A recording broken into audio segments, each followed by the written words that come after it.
What is up, everybody? We are back here at King Film Sports for another week of NFL game picks and betting locks. And a reminder that this week we have a special guest. We have Paul giving his pick for the Buccaneers Patriots Sunday Night Football game. So stay tuned for that. But first, we recap my picks and the action that happened in week 3. So on Thursday Night Football, I had the Panthers minus 7.5. They covered easily. Davis Mills just didn't look that good in his Texans debut. Titans minus 5. I actually didn't expect Carson Wentz to play in this game, but even so, the Titans cover at home as the Colts offense only put up 16 points.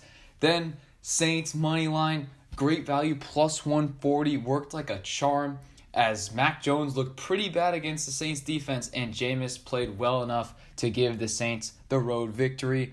And then the final game on Sunday Night Football, it was very close. The Niners spotted the Packers a 17-point lead in the first half, battled back, almost won, but the Packers end up winning on a game-winning field goal, and Niners minus 3 does not hit. Nonetheless, very successful week for the betting locks as we gained 2.3 units, which now puts us to plus 9.0 units 3 weeks into the NFL season. I'd say that is very, very successful.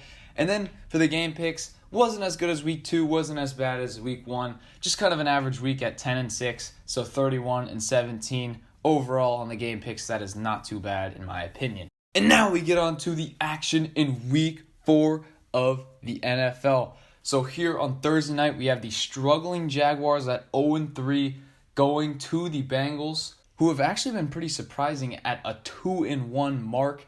At home here, give me the Cincinnati Bengals. I think Joe Burrow just plays much better than Trevor Lawrence, and I think the Bengals end up getting the victory. Bengals defense has been very good early on in this season, and Trevor Lawrence has not looked very good. He's had 2+ interceptions in his first 3 games. I think that continues here. Give me the Bengals big. Next, we have our first betting lock of the slate, and again, I am betting on this Titans team. I really didn't want to do it here on the road against the Jets team that has been struggling and might bounce back big, but Titans only favored by 7. I'll lay the 7 points, only a touchdown. I mean, I see this one getting out of hand personally. The Jets have not been close in any of their first 3 games. Yes, the Panthers game ended as 5 points, but we all know it was a bigger margin than that for most of the game. And then the last 2 weeks, they have not played well at all, whereas the Titans have been running the ball over everyone, excluding the Cardinals the first week. So Tennessee on the road. I know I'm laying 7, but I think that is a great lock there. Next, we have the Chiefs at the Eagles, and who would have thought that the Chiefs would have been 1-2 3 weeks into the season? Not me for sure, but still give me the Kansas City Chiefs to bounce back here and beat a struggling Philadelphia team. Next, we get on to our second betting lock, and Panthers at the Cowboys. I know the Cowboys look really good on Monday Night Football, and now they're 2-1, catching their stride, but give me the Panthers to upset them. Plus 170, money line, great value. I know they're going into Jerry World, probably won't have CMC, but Sam Darnold's played very well, and I'm really not sold on this Cowboys defense. I think the Panthers will be able to put up a decent amount of points on this Cowboys defense. And then, as for the Cowboys offense, yes, they have looked very good this season, but the Panthers defense might be the best defense they've faced so far in this season. Looked very good against all 3 teams they've played. So in this one, give me the Panthers to shock everybody. Once again, I mean, they're 3-0, and they're going to the Cowboys, who aren't the best team, and plus 170 on the money line. I mean, you have to hammer Carolina in this one. Next, we have the Saints hosting the Giants. Finally, the Saints get to return home and give me the Saints to win at home. Giants have been very disappointing early on in the season, 0-3. I don't think they get back here. The Giants just were not able to move the ball whatsoever against a pathetic Atlanta defense. So against a way better New Orleans team that can actually rush the passer and will stop the run better than Atlanta did, I see no chance that the Giants get a bevy of points in this one. So give me the Saints big. Next, we have a great matchup between the Browns and the Vikings in Minnesota. So in this one, I'm going to lean towards the Vikings, although it's very close. These two teams are mirror images of each other. So it's very hard to predict who will win. But I like the way that Kirk Cousins has been playing as of late. I actually think he's been playing better than Baker Mayfield, as shocking as that may seem. So give me the Vikings to beat the Browns in a close one there. But I think Dalvin Cook will play, and that will be the edge for the Vikings. Next, we have NFC North matchup between two teams that need a victory desperately. The 0-3 Lions against the 1-2 Bears. And in this one, give me Detroit to win on the road. I know it may shock some people, but they put up a really good fight against a good Ravens team. And I think they will do that again. Whereas the Bears, nothing worked against the Browns. Absolutely nothing. I think they had one passing yard in Justin Fields' debut for the Bears. So I don't think that will translate well, even against a not great Lions defense. And Jared Goff and the Lions offense actually has been working pretty well. So I think they'll get the victory there. Next, we have our third betting lock of the week. And in this one, Texans at Bills. I really think the Bills are going to hammer the Texans. I know it may seem as a degenerate play, which, trust me, it is. You don't need to hammer this one if you don't like these high spreads, but give me the Bills minus 16 points. Just look at the Bills' last two games. 2 weeks ago, they beat the Dolphins 35-0. Last week, they beat the Washington football team 43-21. So both of those were by more than 16 points, and the Texans, in my opinion, are one of the worst teams in the league. Davis Mills against this Bills defense in a hostile environment. I don't think they're going to put up even 14 points. And then Josh Allen rolling with that Bills offense, I think they'll be able to put up 30-plus points. So when it's all said and done, I think the Bills will win by an excess of 20 points, and they will cover that spread there. Next, we get into the Colts at the Dolphins. And in this one, give me the Colts to get their first victory of the season. I think they've played decent the first 3 weeks. Not enough to win football games, but Carson Wentz getting healthier, working with that relationship with Frank Reich. In the fourth week, I think they'll finally get the victory.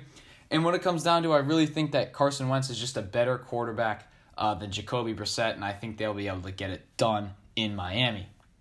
Next, we have the Washington football team at the Atlanta Falcons. And in this one, I'm going to take the Washington football team, although they looked abysmal last week. I just think they're the better team. And Taylor Heineke will play a lot better, avoid those mistakes against a frankly terrible Atlanta defense. It's not like the vaunted Washington football team defense has played very good this season so far, but I think they will step it up against Matt Ryan, and I think they will win a close one in Atlanta. Now we get on to the afternoon slate, and the first one here is the Seahawks at the Niners, a key NFC West divisional battle, and the Seahawks in the last decade with Russell Wilson and Pete Carroll have always played San Francisco tough. I think San Francisco has only won a couple of times in the last few years. But in this one, I just do not like the trajectory that Seattle is going in. The last 2 weeks, their defense has been abysmal, hemorrhaging yards and points to the Vikings and the Titans. So I think that the offense of San Francisco will be able to reignite the run game and put up 30-plus points like the two squads that played Seattle the last 2 weeks. And then the Seattle offense, they only put up 17 against the Vikings defense.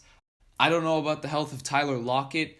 So with only one perimeter weapon in DK Metcalf, I don't know about the passing game with Russell Wilson, and they were not able to jumpstart the running game in the second half. It was all Russell Wilson through the air, and his O-line was not good last week in Minnesota, so I don't think that bodes well, and I think the Niners get the bounce-back victory at home. Next, we have another NFC West divisional matchup, this time between the two 3-0 teams, Cardinals and the Rams. And in this one, I have my final betting lock. I have the Cardinals stunning the Rams in SoFi Stadium, plus 210 money line. That is excellent value. I know the Rams thrashed the Cardinals in the two meetings last year. McVay loves playing against the Cardinals defense. And the Cardinals defense, frankly, has not looked very good the last 2 weeks. They gave up so many points to the Vikings and gave up a decent amount to a pathetic Trevor Lawrence-led Jaguars offense. So I don't think the Cardinals defense are going to be able to stop Matthew Stafford and the Rams offense so much, but I do love their pass rush with J.J. Watt and Chandler Jones. I think they can present problems up front. Matthew Stafford does not like getting pressured. A lot of the things that he was doing last week through the passing game were over the top, and that required a lot of protection. The Bucs pass rush wasn't getting in there as much as they would have liked. So I think they will be able to present problems there. And then Kyler Murray, I know he did not play great against LA last year, but in this matchup, I really like him and his weapons to light up the Rams defense. Tom Brady and the Buccaneers were not able to start up the run game against the Rams defense, and that is really where you beat the Rams through their running game. That's how the Niners have done it the last couple of years when they've beaten McVay. And I think the Cardinals will be able to do that because of Kyler's dual threat ability, and then they also have Chase Edmonds and James Conner out of the backfield. So I think they will be able to control time of possession with the running game. Kyler Murray also in the passing game, I think, will be able to get DeAndre Hopkins, even though he will be matched up against Jalen Ramsey. So in this one, I think it's going to be very close, but I love the value at plus 210 of Arizona Cardinals money line, so give me them there. Next game, we have a much easier one to predict, in my opinion. Give me the Packers to beat the Steelers at home. Steelers have been so disappointing the last 2 weeks. I'm done picking them to win. I just do not think that Big Ben and the Steelers offense, without a running game and without much of a passing game either, I don't think they're going to be able to hang with Aaron Rodgers in this Packers offense. So give me the Packers to win big in Lambeau there. And for the final afternoon game, we have the Ravens at the Broncos, and I think this one is going to be a tough test for Baltimore. This is the second game of their road trip, and in the first one, they did not look good in Detroit. Escaped by the skin of their teeth against the Lions with that clutch Justin Tucker kick. But I think that they will get the victory in this one. Yes, the Broncos defenses look very good, but they've played against some terrible, anemic offenses in the first 3 weeks. That is just not the Ravens at this point. Hollywood Brown had 3 crucial drops, and I think those could have all been touchdowns. So I think he just does better there, and they can really attack the Denver secondary. That's how you want to do it. Denver's front 7 are second to none, but their secondary, you can really attack them there. So I think that is where Lamar Jackson will do it, and he can also keep them honest in the ground game as well. And then Teddy B, I don't know how good he'll be against an actual defense in the Ravens. I'll have to see that for myself. So in this one, give me the Baltimore Ravens to pick up the road victory. Next, we have the aforementioned special guest of the week. It's going to be Paul with his prediction for the Sunday night matchup. So I'm going to go Bucs by 10. I think what the passing QBs have been doing against the Bucs, like Matt Ryan, Dak Prescott, and Matt Stafford, is attacking their corners. And I don't think that Mac Jones has that yet. So I'm going to go Bucs by 10. Their corners are so iffy. They need to improve their run game. Patriots, I think Brady's got their number, but it's my hot take of the week. And finally, we get on to the Monday night matchup between the Chargers and the Raiders. And in this one, give me the upset. Give me Las Vegas to win on the road on Monday night. And it really just comes down to the Raiders' clutch ability. I mean, they have won 2 overtime games thus far. And really, in the clutch, I know Justin Herbert and the Chargers offense kind of done, but that clock management was so bad. So I think that the Raiders will have the situational advantages, and they will be able to get it done if it is close. I also love their pass rush against the Chargers O-line. Even though the Chargers O-line has played pretty well this season, I think that will be an advantage for the Raiders. So with that being said, let me know what you guys think down in the comments. Do you guys like my game picks and or my betting locks? Let me know if you have any grievances in the comments down below. I would like to know. And with that, be sure to like and subscribe, and I will see you all in the next one.